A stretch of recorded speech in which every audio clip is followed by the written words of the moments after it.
to play bodies, bodies, bodies. Oh my god! Does anybody have service? Yeah.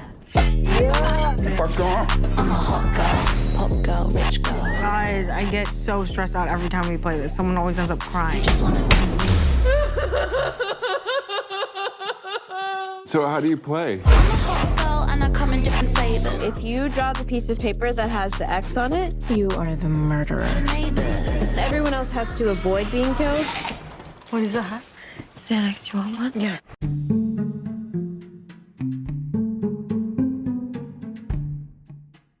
All right, this is Jay, and I'm back again for another one. And today I have with me, Leda, hello everybody.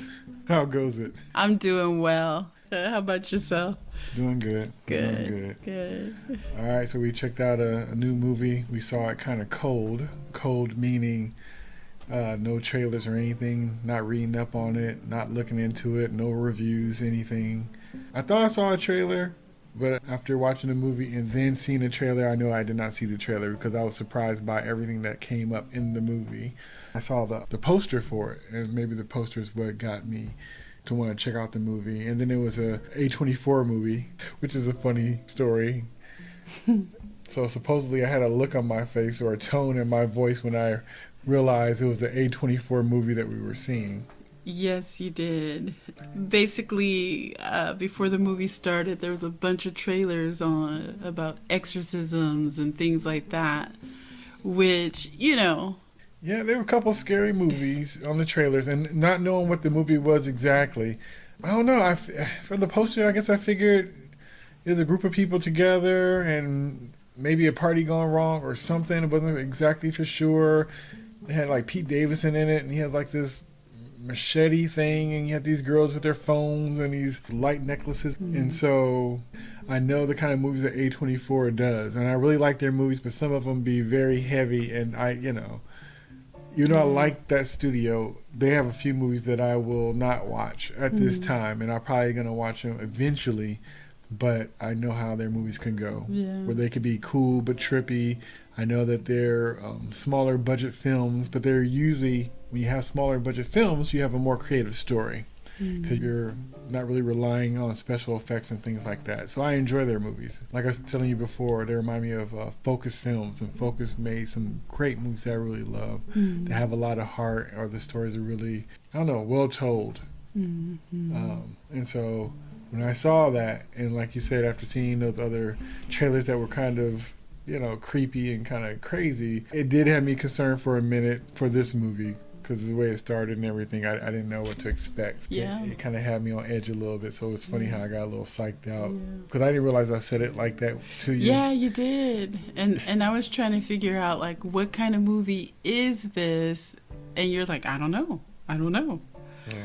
And so, like I said, watching those previous trailers, your reaction to the A24 movies, I was like, this is going to be horror. I know it's going to be horror. Yeah. And I was just trying to brace myself, and everything crazy, even if it was like the simplest thing, got me just kind of on edge and jumpy. I know I wanted to see this movie, but I didn't want to walk unknowingly into like a Hereditary. I didn't want to watch a movie like that. We'll do a non-spoiler, then we'll get into spoiler discussion. But first, I will get a synopsis of the movie. When a group of rich 20-somethings plans a hurricane party at a remote family mansion, a party game turns deadly. And this fresh and funny look at backstabbing, fake friends, and one party gone very, very wrong. Okay, so this movie's directed by Halina Reijn.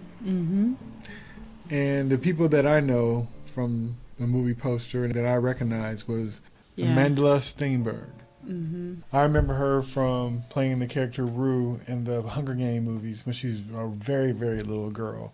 And I also remember her in the movie The Hate You Give, where she starred in that movie. But she's grown up now, of course. Yeah. Can't we forget Pete Davidson. Yeah, for all that he is. To be honest, me seeing him in a poster made me feel like the movie was going to be lighter than it was, because I thought, okay, so he's kind of disarming in a way, even though I didn't want to necessarily see one of his movies, but I thought it would be kind of safe in a way because he was in it. But yeah. More comedic. Yeah, that's what I thought. Let's start off with what's your overall thoughts of the movie? It's funny. I kind of think of it. I enjoyed it. You know, it had me on edge the whole way through. And I think it was kind of like commentary on today's society a little bit, you know, and friendships and how we are with each other, who's sincere, who's a true friend, who isn't, you know, and then just kind of like when people are under stress, how emotions and feelings and just everything unravels and the truth comes out. Yeah, so. Okay. I thought this movie was suspenseful. I couldn't really tell where it was going. Which is good. Yeah, which is good. I don't know, and for that reason, I really enjoyed it. There's very few movies I've seen recently that I didn't know what I was going into. Sometimes that happens more with these Netflix films where you just kind of watch for no reason. You see a little thing, click it and watch it and don't know what's going on. So it's the first time in a long time I went to a movie theater and saw a movie that I had no idea what I was getting into. It had me guessing the whole time. The characters were funny and interesting. In a way, the behaviors and stuff was kind of realistic, even though it was kind of out there. But, you know, considering the age of the kids and the situation, it kind of makes sense. Yeah. And then it's just like not really being able to tell which way is up with things. But it was very entertaining. It had some thrilling parts, some kind of scary parts. Has kind of wondering what was happening. It was a fun ride to me. It was a fun ride. It was. I remember asking you, like, what do you think's going to happen next? What do you think? Because usually you're really good at figuring things out. Yeah. And for you to just be like, I don't know. Yeah. Sometimes I overthink stuff and I can't enjoy it. And so much is happening so fast. And in a way, it's kind of like a whodunit kind of thing. And what do you do in a situation when everybody kind of have motive? And you don't know anybody, so you don't know who would or who wouldn't. So for that, it's kind of like, huh. Yeah, you start to question everybody and everything. Yeah. It was a fun movie, but I did enjoy it. I did too, and I would recommend folks to go check it out. Yeah. Right on. All right, so let's get into the spoiler discussion.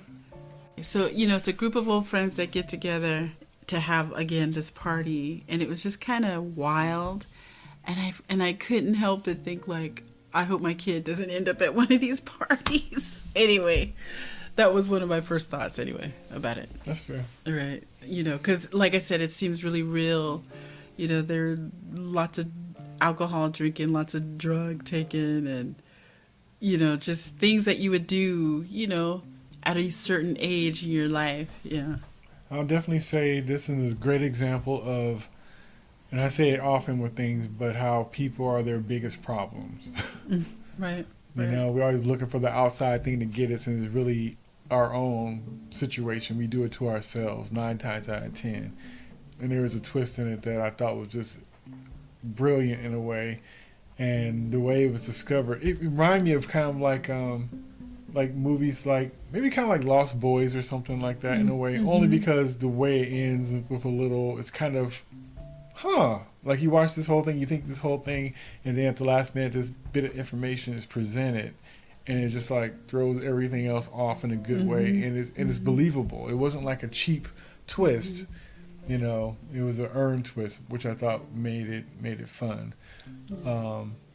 But just all the stuff and everybody turning on each other, and you kind of getting side stories of how their friendships is tied together, because you have the main chick coming to a party and they're acting like she wasn't invited, and she says she responded to a text message, and you don't know if she have ill will towards the people who house she's going to. She's there for a girlfriend. You don't really know much about her girlfriend. Come to find out she didn't really know her girlfriend as well as she thought she did. And so it's this new person getting put in a mix with an old group of people, and you don't know their intentions either. So it's all over the place. They walking into a party that's already started. They get there a day late. So some trauma and drama already happens with somebody else that was there that's no longer inside the house. You know, and you feel like with some ill intentions, and so you don't know what the state of the person who left the party's in. And so when the power goes out and stuff starts happening, because they want to play this game in this giant house that looks creepy on its own.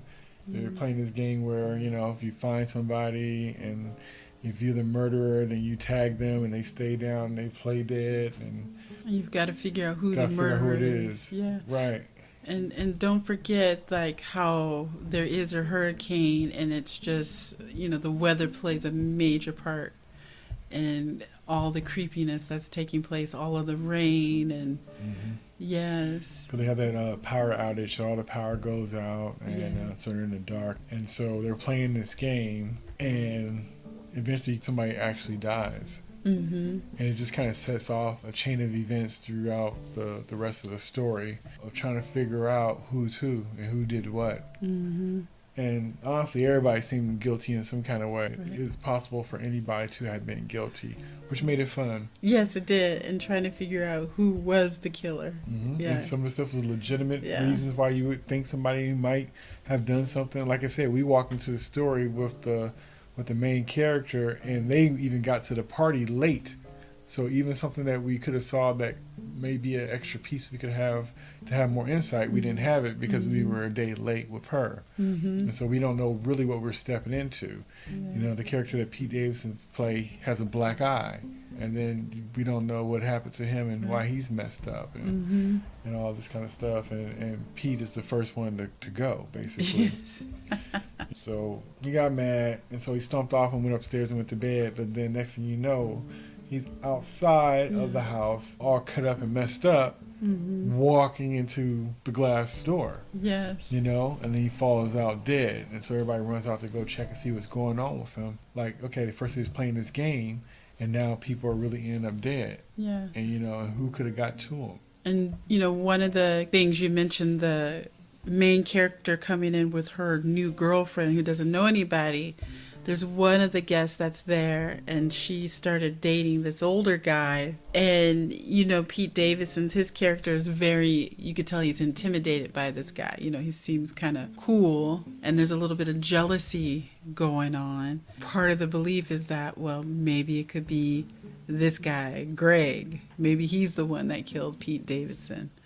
Yeah. Yeah, he's definitely the guy that's too old to be in the club. Right. Hanging out with these young folks, Right. young rich kids. And he's unassuming, but the fact that he's unassuming makes him very guilty looking. Yeah, to me too. Yeah. Yes. Because it's like, why are you, like, in your 40s hanging out with, like, 19-year-old, 20-year-olds? Right. Yeah.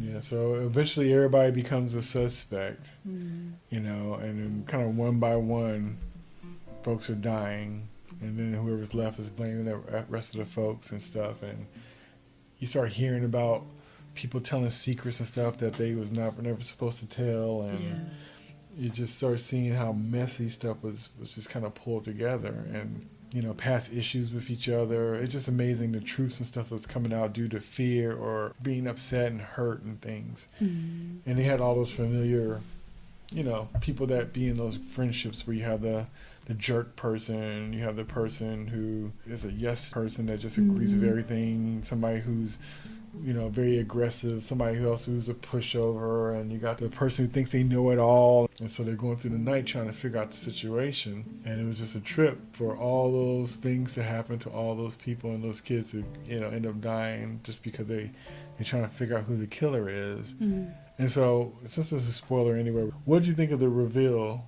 at the end about what happened? Yeah. Pete Davidson's character David, his death started the whole thing. He was the first death. Yes. And so, Yes. when they figured out, because there was a cell phone that was found. But first they figured out the cell phone wasn't the cell phone they were looking for.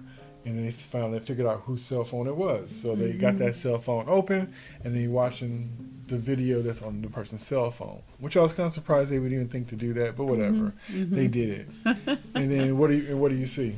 What do you see is David, Pete Davidson's character, trying to cut open a bottle of champagne with, what was it, a machete? It looked like that kind It of looked knife. like some kind of sword or something, and he's twirling it around, trying to cut off the neck of the bottle. It slips, and he ends up cutting his own throat. So that's how he gets killed.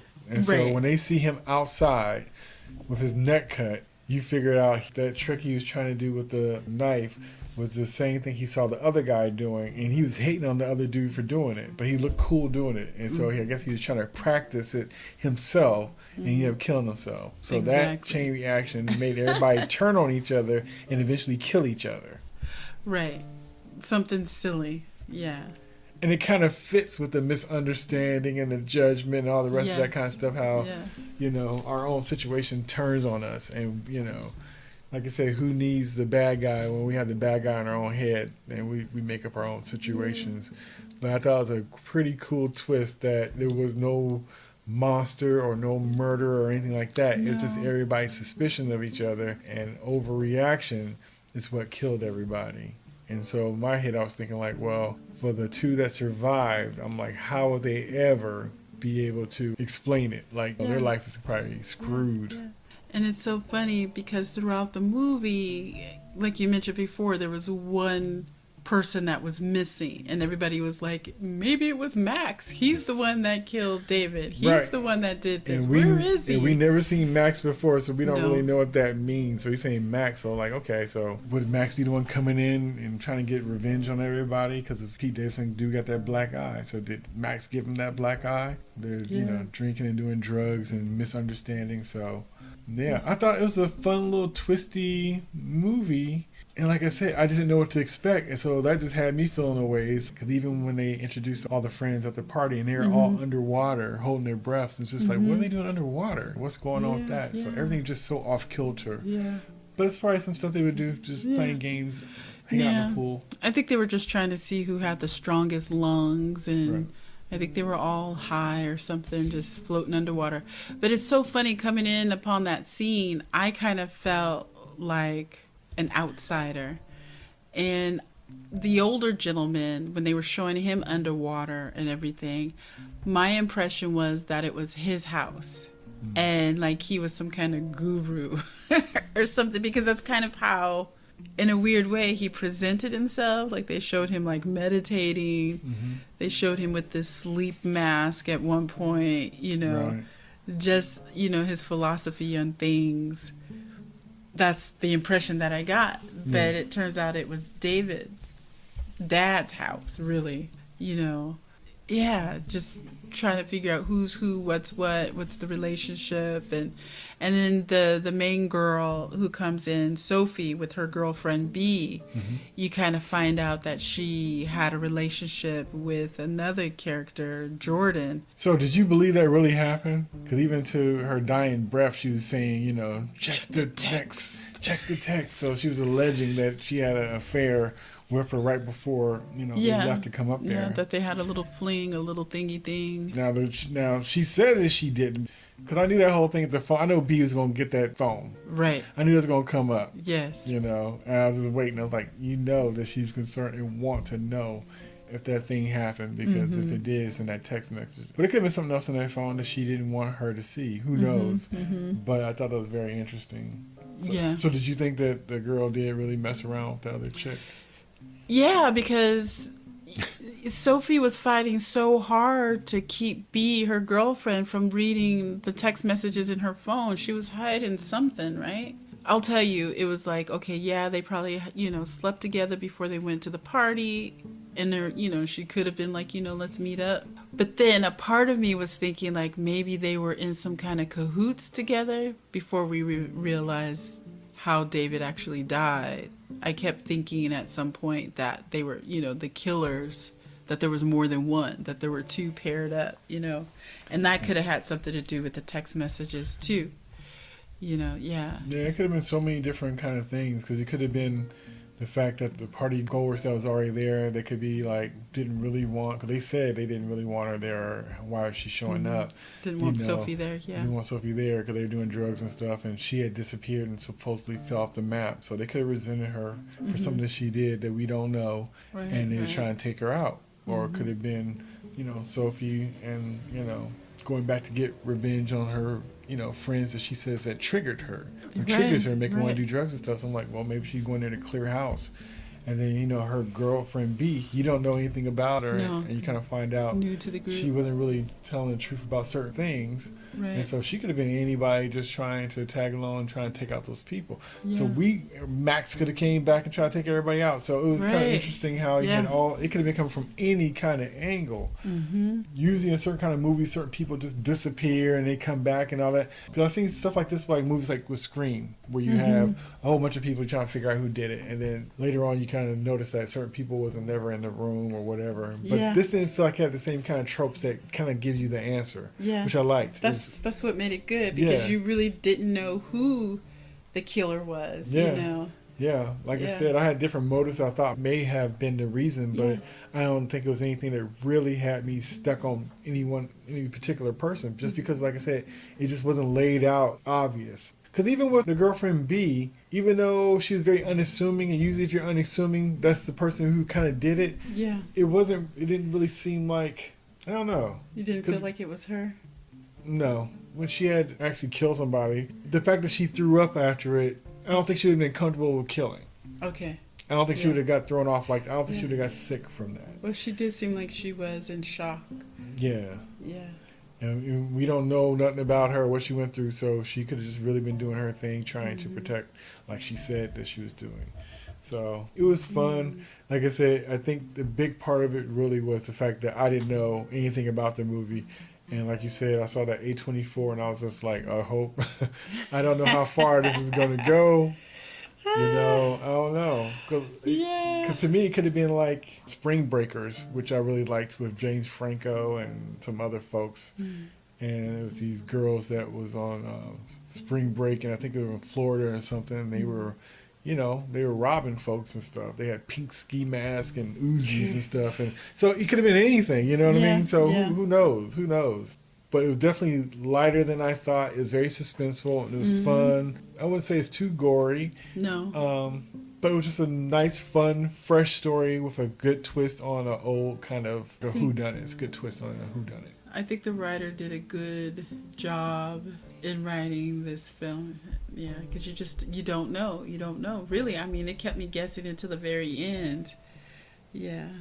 Yeah, and the writer was Sarah DeLappe? Mm-hmm. And I think she's a first time writer for that. So she did good. It was, like I said, it felt fresh. You could tell it was probably not a big budget because it was like in one mansion or whatnot. It was like, you know, one of those stories to take place in the same place the whole time, which is fine. But like I said, the mansion that they were in was almost like a character in itself. And like you said, the way they were using their cell phones for the lights and stuff. And which I'm surprised the cell phones, I mean, you know, the power went out. There was no internet, no Wi-Fi. I'm surprised that somebody's cell phone didn't die, you know. Right. You know, it was its own character, the light of the cell phone, you know, with everything being dark. But yeah, you know, another part is, again, you know, with the stress of trying to figure out who killed who, just everybody turning on each other, revealing secrets about each other and their true feelings about each other. That was something else. And it's kind of sad too, you know. So we'll get ready to wrap this up. So would you see this again? I would see it again. Well, you know, yes, I would. I would like to watch it with somebody else who has not seen it. Okay. And see what their take and reaction is on it. Okay.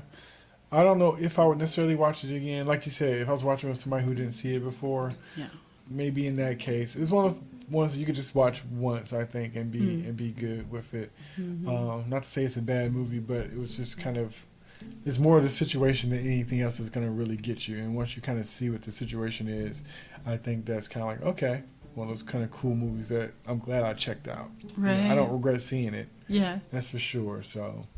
Yeah. Yeah, I enjoyed it. I like the suspense of it, the not knowing of it. You know, these days when it comes to trailers, so much is revealed, you know, it's sometimes certain scenes can be spoiled because it's like, oh, this is the scene where this is going to happen. Yeah. You know, but with this, going in cold without knowing anything, you know, I think it made for a good movie. That's good.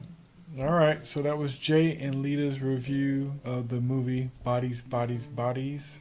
All right, until next time. Till next time. Peace. Take care, everyone.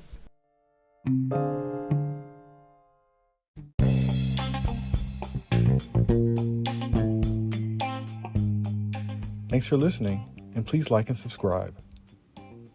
Be sure to check out past and future episodes of this show, along with my other shows entitled The Movie Bench Quarterbacking Podcast and The J and Podcast, available now on all streaming platforms. Until next time, peace.